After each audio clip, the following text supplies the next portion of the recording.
3 months earlier, Hannah had been the pride of her family. In their small village, mothers pointed to her as an example to their children. "Why can't you be like Hannah?" they would say. "Look how she helps her mother. See how she greets her elders." Her father, Mr. John, was the head deacon of the church. Her mother, Mrs. John, led the women's prayer group. Their family name was respected in every corner of the village.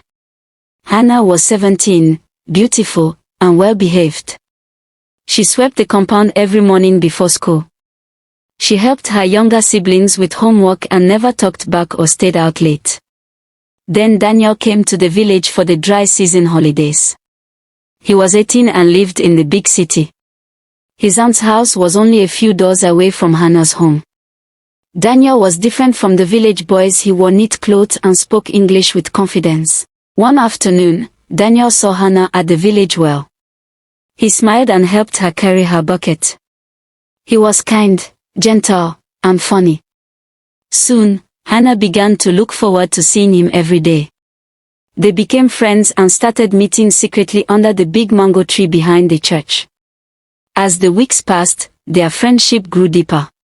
They held hands as they walked through the bush and whispered under the stars when the village slept.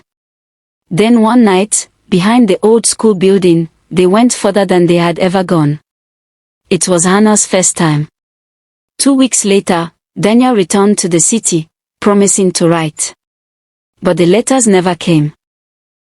3 months after that, Hannah woke up sick every morning. Her monthly bleeding stopped. Her body began to change.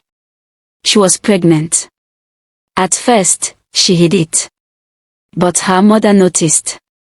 When her father found out, he slapped her for the first time in her life. She confessed that Daniel was the father, but he was gone, and she had no way to reach him.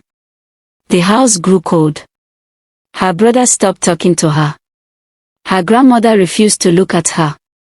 Her parents said the pregnancy must be ended. Their family's name would be ruined. The threats became more serious. Her father said that if she gave birth to that child, he would stop her permanently. Hannah saw the fear in his eyes and knew he meant it. One evening, her mother brought her dinner. The food tasted strange, but she was hungry and ate it all. Within an hour, her head felt heavy. She grew dizzy and fell into a deep sleep. When Hannah woke up, she was lying on a mat in a strange hut. Her hands were tied behind her back. Through the doorway, she saw her parents speaking with an old woman who was counting money. Hannah realized the truth: they had brought her there for a forced abortion. The ropes were loose. Quietly, she freed herself and crawled toward a hole in the wall. Beyond it lay the bush. She ran barefoot, thorns tearing her skin, fear pushing her forward. By sunset, she reached the main road. A yam truck stopped for her. The driver, a kind man, asked no questions and took her to the next town. By the time her parents discovered she was gone, Hannah was far away. She arrived in the market town with nothing but her torn dress. But when the market closed, she had nowhere to sleep. She spent her nights under verandas, holding her stomach and whispering to her unborn baby. Hunger almost broke her. When she begged, people insulted her. Some men tried to take advantage of her. By the 7th day, weak and drenched from rain, she thought she might die. Then a widow named Mama Lomi found her by the roadside. Mama Lomi took her home, gave her food, and cared for her. Slowly, Hannah grew stronger again. Months later, she gave birth to a healthy baby girl. When she held her, she felt hope return. She named him Tommy. Back in the village, Daniel's aunt heard what had happened from Mrs. John, who was now filled with guilt and Mama Lomi to the city. Years passed. Hannah returned to the village one day, not to her parents' house, but to Daniel's aunt. She wanted Daniel to know he had a daughter. The aunt helped her contact him.